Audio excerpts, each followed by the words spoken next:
Hi అండి. నమస్తే. ఆషాఢ మాసం కంప్లీట్ అయింది కాబట్టి కొత్త దంపతులు అత్తవారింటికి వెళ్ళటం అనేది ఆచారం. దాంట్లో సంబంధించి మంచి రోజులనైతే మీతో షేర్ చేసుకుంటున్నాను. 5వ తారీఖు శుద్ధ పాడ్యం వచ్చింది సోమవారం. చాలా మంచిది. 10 గంటల నుంచి 11 గంటల లోపల పంపించుకోవచ్చు కన్య లగ్నం.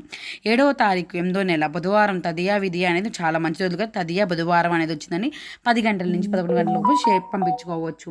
అలాగే 9వ తారీఖు శుక్రవారం పంచమి అష్టా నక్షత్రం వచ్చిందండి. 10 గంటల నుంచి 12 గంటల లోపల పంపించుకోవచ్చు మంచిది.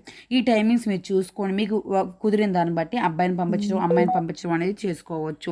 ఇది 15వ తారీఖు దశమి గురువారం అబ్బాయిని ఉదయం 10 గంటల లోపు 7 గంటల లోపల ఉదయం 7 గంటల లోపల మాత్రమే మంచిదండి. చూసుకొని పంపించుకోండి. 16వ తారీఖు కూడా మంచిదేనండి.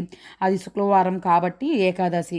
కొంతమంది అబ్బాయి అయితే రావచ్చు, అమ్మాయిని అయితే పంపించడం మంగళవారం శుక్రవారం బుధవారం సెంటిమెంట్స్ చూసుకొని పంపించుకోండి.